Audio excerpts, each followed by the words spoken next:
Gonna do it. They're gonna do it so hard and so good. Welcome to Practical Shooting After Dark. My name is Ben. We're here to talk about shooting.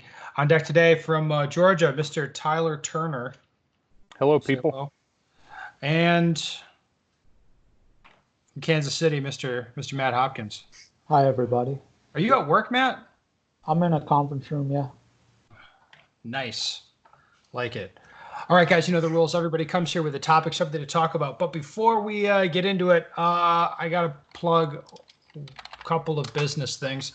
So I've got upcoming classes. When you hear this, I think it'll be January 16th. Next month, in February, I have classes going on with Kim, with Wanzik, and with just myself. So February 24th, 25th, that's a Monday, Tuesday at the Austin Rifle Club. Practical shooting technique and training with Ben and Wanzik. There's a couple seats left. And then February 27, 28, that's a Thursday, Friday. There's a small group. Skills and drills, that's kind of my advanced class at Austin Rifle Club. If you'd like details on that, go to benstegger.com. Click on Take a Class. Scroll down. You'll see the class contact organizer. We can email to get more details or get registered for that if you're interested. And upcoming, we have Match Mentality, a new book. Tyler, you've gotten a little preview and you wrote the foreword for it. That's true. What do you say about that? I'm excited, and you guys out there should be excited. This is something new, something you haven't seen before. And like Ben said, I've had an opportunity to read it in advance, and it's the shit. Well, thank you. All right. I think I've actually read it also, and I'm actually halfway through it, and it's hit home a lot, and it mimics, I think, what everybody has felt or experienced without it actually being explained anywhere else. Wow. Well, I appreciate that, Matt. I remember, you sent me a message. You're like, oh, man, this part hits home. It's hitting home. Like the first section, like it was like within the first two sections, I was like, holy shit. Mm-hmm. That is explained exactly perfectly, and that makes sense.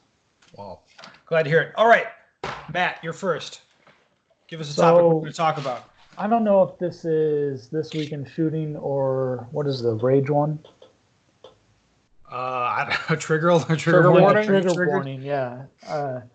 I think I'm going to talk about shortcutting stages or attempting to shortcut stages, right? So, and you would mean attempting to sort of circumvent what you would believe the stage designer's intent to be? Correct. And I guess we can talk about it at two different ways. Like, is it the whole gaming mentality of USPSA is like, well, if I can game this, not just for the better, but just for the fact of I'm gaming something to game it, is that the best way to do it? Or like, does that give you the best score? Like High Cap Nationals, obviously, there was one stage that could be gamed quite a bit, technically gamed, I guess, but it was simple though, right? The layout of it was simple. Yeah, it was absolutely simple. So there's I remember this stage. So there's 4 boxes, and you could shoot everything from as few as 2 boxes, right? Correct. You did have to, there was a big lean out on one of those 2 boxes, but you could technically do it from 2 boxes. All right. Or then there was a way where you could do it with 3 boxes with no big lean out, but there were longer shots than if you did it from all 4 boxes, but the shots were much simpler, easier stage to plan, run, everything, and execute and all that. So, yeah. So, but that's as a microcosm of kind of the issue you're talking about here. I think the best stage times were typically, or I would say the most consistent high hit factors were run by people shooting the plans that involve more movement, but maybe making the shooting problem simpler?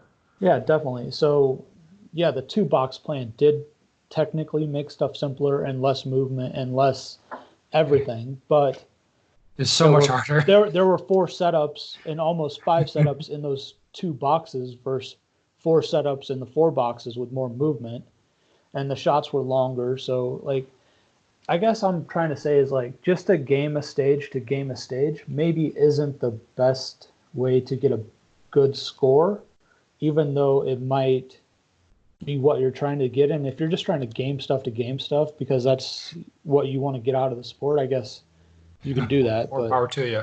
Yeah. You have anything, Tyler? No, I've seen that too. I think a lot of people, they're predisposed to think that if you can find an area to game, it must be better just by default. Like if you can run outside the shooting area, it must be an advantage. And half the time I see that it's either it's equivalent or it's even a little bit worse, like more steps or a more difficult entry, something like that. I see that all the time. I think it's a culture thing with USPSA. It's like, well, we're gamers, so we got to figure out all the gaminess of everything. So we got to break this stage. Yep, exactly. We're going to show that stage designer what he missed. Yes. I think people get kind of a. I think people just get a thrill out of like a small thrill out of being able to think they have found something, even when it doesn't really amount to a benefit. Yeah, you see the same thing too when it's shooting on the move sort of a thing.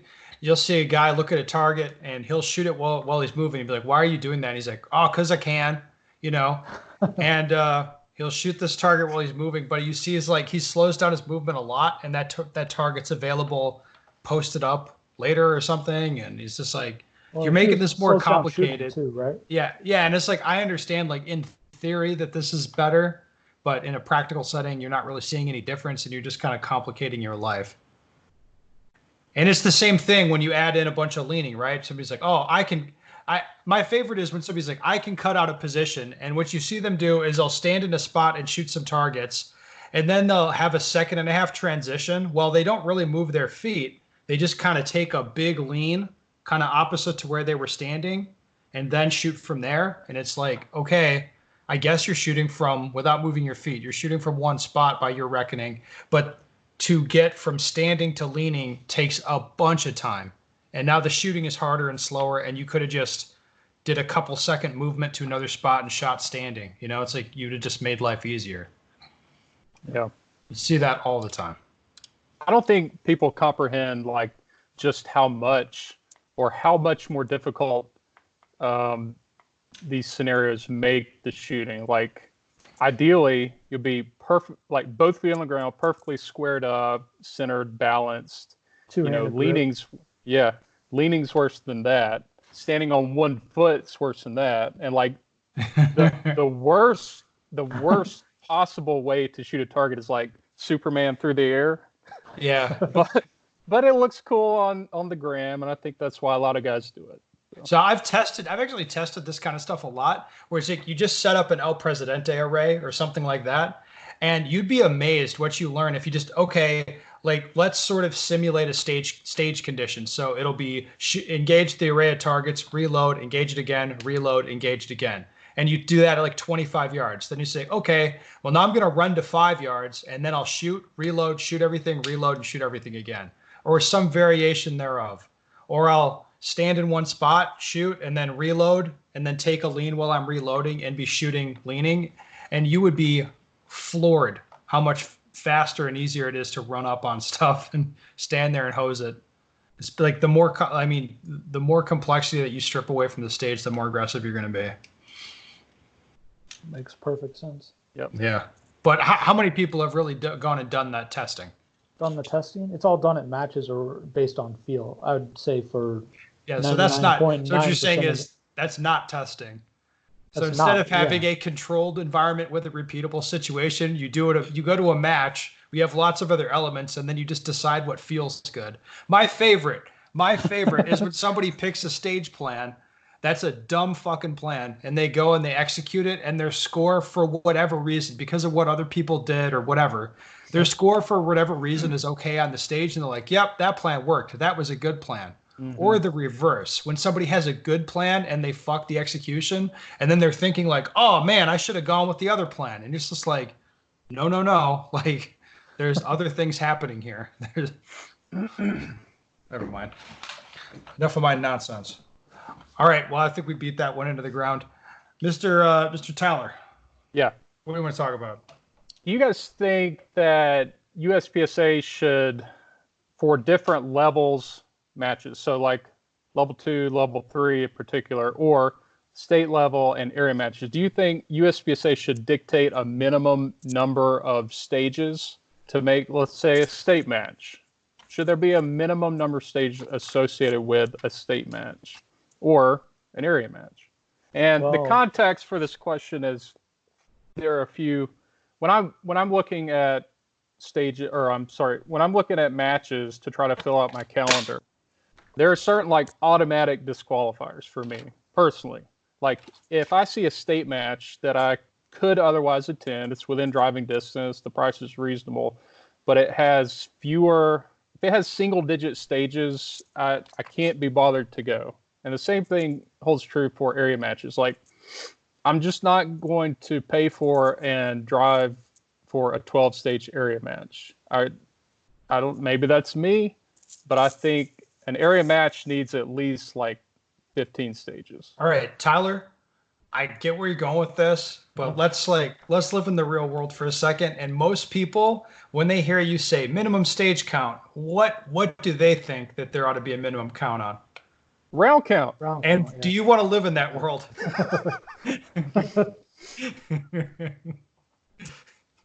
Well, I think USPSA has like minimum numbers on the level of match. I think like even at level 2 and 3, they're like single digits as minimums. I'm looking it up real quick. But I think most people would talk about on this is how many rounds per match, right? I don't get out of bed for less than 400 rounds. Yeah, the people bought all this equipment, they want to use it, right? Yeah, they sure did. That's mighty white of them. Well, I'll say this, Tyler. I agree with your sentiment, sir, that there should be some sort of guidelines placed on those matches, but I would have more of them. I'll say that than just like number of stages. Well, let's tweak the question a little bit. Maybe not headquarters aside. What would get you out of bed in the morning, so to speak, for a level 2? Is there some number where you're just like, I'm not worth it, I'm not going to bother? For me personally, eight stages for a section match feels light. It feels light to me. I'm not saying you're wrong if you have it or whatever. Don't get upset and email me. I'm just saying like 8 feels light, 10 feels okay, 12 is maybe heavy. You know what I mean? For one day, for the way things are run, you know? Yeah. Okay. So that's just me being arbitrary. For an area match, 14, 15, 16, that feels right to me. National, something like 20, 25, that feels right. Again, that's just arbitrarily kind of what I like. I think we've had nationals that's like 16 stages before, and that felt really light. It felt kind of lame. But then I'll say if I go to a match that's 30 stages, that doesn't add anything to me. Like it starts to be like, the fuck. Yeah, right. I mean, IPSC does all their stuff is kind of broken down into 6s. Yeah. 30 for the World Shoot. So I have the minimum number of recommended stages for level 1, 2, 3 in nationals. For a level 2 stage round. Level 2 is 5 stages. Level 3 and nationals, same is 8 stages, 150 rounds. That sounds like it's very in tune with what's going on. Those are excellent. It sounds like that's guidelines. what they had back in the 90s, and they have not updated it. That was going to be my question: is how long ago was that drafted? And I think the question is, when was it changed, if at all, since it was drafted? That'd probably be never. But I like 10 for a state match because those are considered probably done in one day. Probably 14 minimum for an area match because those are probably going to be done over 2 days. And then I think you need at least 20 for nationals. That gets everything you can train within 20 stages for the whole sport if you set it out correctly. So you could test every skill in a 20-stage match, which should be done at nationals. Yeah. And I think organically the market has kind of taken care of this issue. It's just every now and then you see an outlier and it's, it kind of hits you in the face, like, because most of the state matches are 10, 11 stages. So when you see one that's short of that, it's kind of odd. So that's probably the best solution. Just let the market take care of it. Well, the capitalist USPSA. Well, unfortunately, with things growing as fast as they are now, like the January 1, a lot of matches open for registration and they just sell out right away. Yep. And it doesn't. You can put on a pretty garbage state match, I think, in most regions and fill it up. I don't even think it has to be good. Yep. I mean, what I've seen, like, around us, like, matches are sold out, like, wait lists, like, deep. Like, you'll never even get a slot. Which is kind of crazy, especially since it's still, like, it was sold out within a week on a couple of them, which is completely baffling to me. Yeah. We're going to start having to register matches, like, in December for the next year. I see that coming. It's weird. Yeah. All right. Well, we're going to keep things moving. Gentlemen, I want to talk about what I did this week in shooting. All right. So I did something that you might consider strange or unusual. It's definitely unusual for me. Are you ready for it? Every single dry fire session. So I've been dry firing heavily, dry firing a lot. And every session has been with a different set of gear. Like different division, different thing. Tell us more. Yeah, so shooting production like Tanfoglio, limited guns, dry firing with a rifle, dry firing with a rifle pistol combo, and then dry firing with other guns even that I have rigs for. So every single session, I was like, oh, okay, well, I'm going to change it up every session, and I'll just kind of see what happens. And I'm doing 2-a-days in most cases. So you stick them on the same platform both times. No. No. Every single session is something different. So It could be production gun in the morning, and then in the afternoon, dry training with a rifle, or dry training with a different gun, whatever. Yeah. And I've been changing it every time. And what do you guys think that I've learned from this? I don't know. Think that was going to be my question. I think you've learned that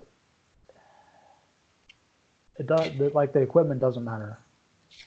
Yeah, it doesn't matter that much as long as you're comfortable with it. And then it's really showing me the cue points that are important that work across every gun, where it's like when I'm drawing the gun, if I have my thumb in that spot, on my firing hand, I get my firing hand thumb in the right spot on the gun, it's going to come up right. If I grab the magazine, so the magazines for different guns are different lengths, right? Mm-hmm. But as long as I get that base pad, irrespective of the magazine length, whether it's like a 140 for limited, or it's a production magazine, or it's a different magazine, or it's a magazine for a different gun, as long as I get that base pad in the right spot in my hand, I'm going to be okay. I can kind of work through the rest of it. So it's kind of showing me what's really important. You know what I mean? Which I find kind of interesting. Does that cross over to the rifle too? So the rifle's the same. I mean, there's, as far as technique, there's not a lot that I really change with it. But yeah, so I told Matt I was going to do rifle training, so I have been doing it diligently, been doing my homework. But I thought it was a very interesting experiment to do, different stuff every time. Every time. Is that what you set out to accomplish, or did you have a That is like a hypothesis? I just wanted to try it. I'm like, so normally I'll do like a 1-week block. So it's like, okay, I'm going to shoot a club match, shoot limited on the weekend. And here we are, it's Monday morning, and I'll be around for the week, and I'll just like shoot my limited stuff every day, dry fire it every day, be loading it, shooting it, doing that whole thing for a week. And now I'm just like intentionally just like, okay, let's try it the other way, where I'm just always changing stuff. And I just thought it was interesting. I don't feel like it's costing me a lot. There's a little bit of familiarization when I get started, and then it's like, boom, we're off. We're going. So I got 2 questions. Would you recommend this to? No, this is dumb as shit. Don't do what Okay. I'm doing. I'm just trying this. Does it your level of experience and time available, does that factor in? That definitely factors in. That definitely helps. And also, this is January. There's no matches coming up for a while, so nothing too bad is going to happen. I'm just kind of trying things out, doing the off-season thing. Right. So you're like casual, maybe not casual, but like guy that takes it serious. You would not suggest to do this? No, I would not. I would, and especially a casual guy. It's always like when somebody turns up to a class and then I see him the next day, but they're shooting a different gun in a different division in the class for no reason. It's like not like, hey, I ran out of major ammo. I've got this 9mm Glock. I'm just going to shoot this the rest. It's like, yeah, I shot that gun yesterday. I'm shooting this gun today just because I feel like it. And I'm just kind of like, oh my God, why would you do this? Is there a correlation between those people and how good their equipment runs? Yeah, yes, there is a correlation, Matt. I think it's what you'd call an inverse correlation. I think that's how that works. But yeah, I don't want to be that guy. I don't want to be that guy who has like a bunch of gear that doesn't fucking work. It's not a win for anyone. Nobody's having a good time. Yeah, anyway. So that's my spiel. I've been trying it. I think it's been fun. Let's do a question in the time we have remaining, which you guys, I'm sure you'll like this question. I'm thinking of doing single stack nationals as a goof, just to say I've done it. I'm a production shooter and don't shoot or practice with single stack. My only match with it was a classifier a year ago. I don't have a backup gun like I do for production. I would give single stack some time, dry training for a few weeks, but it would likely not be a serious and targeted effort. We have several major matches coming up in production. It's still my primary focus. So here's the question. Should one ever do nationals as a goof? What do you say, Tyler?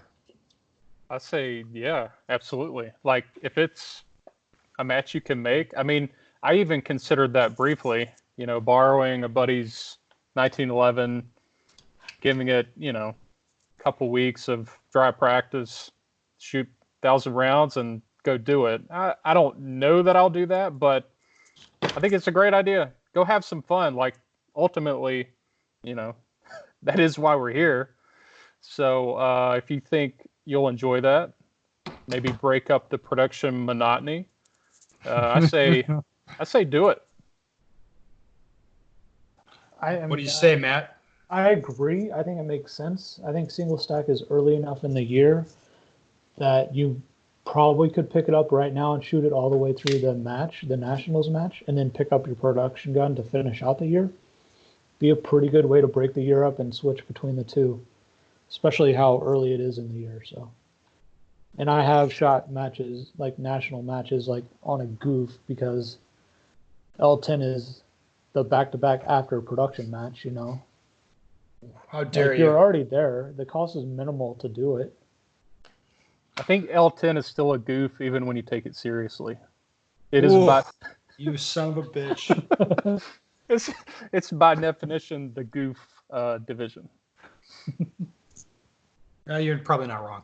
I've shot nationals on a bit of a goof also, not trying that hard. And it was good for me. I enjoyed it. Just, keep your expectations in check. If you're planning to dry fire a single stack gun and then go shoot single stack nationals, just prepare to be a little bit sad with the outcome. Or it's like, hey, it's not what it could have been, or it's not what you wanted it to be. Just like, that's just going to be the way it is. And if you're emotionally okay with that, go ahead and do it. If you think that's going to bother you, don't do it. Honestly, don't do it. If you're gonna like, oh, I suck with this gun, or if the gun's a hassle, like you don't owe it to anyone to go. So don't feel bad not going. Just truly do it for yourself and do it for fun if that's what you want to do. But that's me. All right, Tyler, did we make it in time? Are you going to be able to do whatever it is you needed to do? This is perfect. Since we have a few minutes, let me ask you, Matt. Yeah. Do you have all an update on the DWX for all the fanboys out there? I think The Dan all Wesson thing. I'm still seeing a lot of talk about it. So I thought there is. I think they're saying first quarter release, and that's what they're letting us say right now. But from what I know, that's still on track. So, from can I read? knowledge, Can I read the news thing from guns.com? Build as a dream match gun using DNA from two of the most iconic handguns of the old and new world. The new Dan Wesson DWX has been announced. Teased Monday evening through Dan Wesson's social media accounts, the new gun has a release date only of 2020 and is promised in both full size and compact variants. I thought this was kind of like a slightly budget looking 2011 thing. Right? it is. It's based on the P09 P10 series mag. So we did that because you get the capacity in 40 for limited to match the 2011s and all that. We took the size of the Shadow 2 grip and how it feels and fit the bigger mag inside that. So if you have a Shadow 2 right now and know how that feels in your hand, this DWX is going to feel just like that. Did I ask, have you shot this thing? Yeah, I shot it. Do you prefer this or the Tac Sport? This one by far. Why? The feel of it. Okay, just because you like the Shadow 2. Yeah. It fits your hand nice. The checkering is done really good on it, so they mimic like the pattern of the Shadow 2 instead of like the old SPO ones and all that. Are you going to shoot limited with this hoe or what? I don't know. So the price point on this and like the interchangeability of the parts and everything, I think the ticket on this is get a 40 and then get a 9 slide. So practice with 9 a lot, reduce your overall ammo budget because you're shooting 9mm. I think the ticket's buy 2 of these and 40 and then practice with 40. Well, I mean, yeah, if you want. Yeah, that's always two full guns is going to be better. But if you were stuck with like a budget or something, get a 40 and practice with the 9. That'll reduce costs overall and all that. So yeah, but definitely looking forward to it. First quarter releases, as far as I've been told and what we can say. Yeah, y'all are going to sell a lot of them. I think you're really going to undercut the default is, you can get into a 2011 for $2,000 maybe. You guys are gonna undercut that, yeah. So sell a lot. I'm looking forward to it. We'll have them at SHOT Show so people can actually feel them in their hand and all that. So. Oh, I'm gonna be at SHOT. I want to play with you. Aren't you? I'm coming. We're gonna have fun. We're gonna probably do a Cirque show. Does that sound fun to you, Matt? Yeah, definitely. I've done one before. They're pretty fun. Well, let's go. I haven't been to SHOT in 5 years because it's just not my scene, But hey, I bet it's going to feel the exact same it was 5 years ago. Or I can make it like 2 hours on the floor, then I'm like a little bored, and I'm like, yeah. So what are we doing for dinner, guys? What are we doing over here? Come on, let's go do some fun stuff. Is that how it's going to feel? Ben attends the show for 180 minutes total over 4 days. It'll probably be about that. I'm not going to lie to you. I'll be like, Matt, what are the things I need to look at? And you'll be like, this DWX, that thing at that booth, that other thing over there. That's it. You won't give a shit about anything else. And I'll be like, okay, cool. Yeah. All right. Well, thank you guys so much for coming on, especially Tyler. I know it's tight for you. Really appreciate it. Listeners, if you have a question you'd like the answer to, go to bensteger.com. Send us your question. Love to talk to you about it. Bye. Yeah. Peace out, haters. All right. Yeah.